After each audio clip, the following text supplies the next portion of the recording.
Hello out there to you. In this video, we're going to use Google Sheets to answer some questions about a perfectly competitive firm, how much they should produce, and what's their profit or loss, and so on and so forth. So the values I have already copied. So I've got quantity, total cost, and variable cost. And I'll move this over here. Since we don't really care about, we just care about the questions themselves at this point. So I guess what I could do is throw a couple of more. Oh, I guess I can't do that. Okay, interesting. Anyway, first question is, what is the marginal cost of producing 6 units? So I'm going to put a column for marginal cost. And we're going to make those a little bit smaller. The way I did that is I grabbed the like the border between the two columns. These are called columns. These are called rows. I also want that to be centered. So I'm going to find the centering right here. It's this horizontal. I want that to be centered. Okay. So marginal cost is the difference between total cost of producing one level to producing the next. So it's really the difference in cost. You can see here on the second unit, it's the difference between producing one and producing two, which is 8. So we can like figure that out. Now it's the same on the variable cost. Problem is I don't have 0 here, so I'm going to insert 0. And we're going to put 0. Now, if we produce 0, then we're not going to have any variable costs, but we will have fixed costs. So fixed costs are the difference between total cost and variable cost. And so it shouldn't change. It should be 62, it should be 52. Let's check that. Let's make sure. So fixed cost should be, so the way to do a formula here is to go total cost minus variable cost.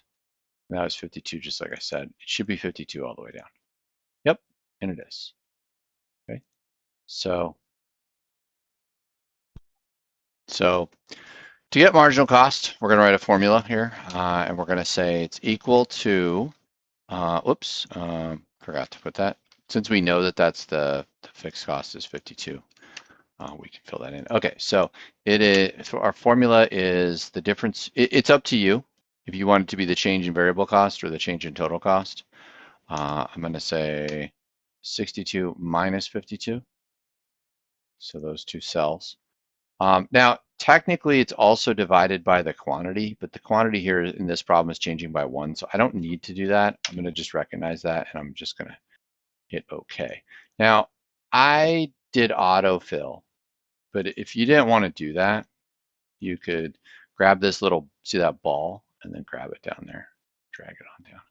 Give you the same answer. Here's your marginal cost. Okay, so the marginal, first answer, marginal cost producing a 6th unit is 16. Okay, got that. We're good there. Then these are irritating me. I want pretty much everything to be centered. So I'm gonna click right there. Okay. And then, okay, next question. Assume the price is $22. What quantity should the firm produce? So we already know that the price is the same as marginal revenue. So we're always going to produce as long as price of 22 is higher than marginal cost. So we would produce this quantity, this quantity, this quantity, so on and so forth, all the way down to here. I already know the answer is 9. If you want to prove it, since we have a spreadsheet, we can prove this. Sometimes students want to know why is that? Why do I do that? So we could do total revenue. We already have total cost, and then we could just figure out profit. So we want the profit is the most. The price was 22, so I put a formula equals 22 times quantity. And this time I'm just going to hit, you're just going to use it, okay? And then our profit is going to be total revenue minus total cost.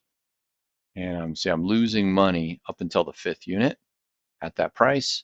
I'm going to produce all the way down here. 16 is the highest. You can see it's actually the same here. but I want to keep producing as long as marginal revenue is higher than marginal cost, which it is at 8. So there you go. Assume the market is in perfect competition. All firms have the same cost structure. What price will the market settle on? Okay, so the answer there is the minimum of average total cost. So to find that, we just want to calculate average total cost and then just look at the smallest. So we'll put ATC. And you don't have an ATC when you don't produce anything. So formula for this is total cost divided by quantity. That's our average total cost. And we're going to paste that all the way down. And I don't like those numbers, so I want to tell it its currency. There we go.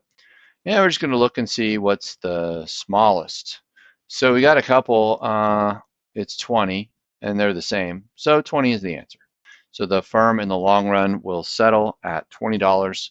And we could also work backward here. We could update this and see at $20, firm would be breaking even, which is consistent with a long run equilibrium. So that's how to set that up in Google Sheets for you. And you can do that yourself and change up the numbers, and that gives you a little solver for these kinds of questions.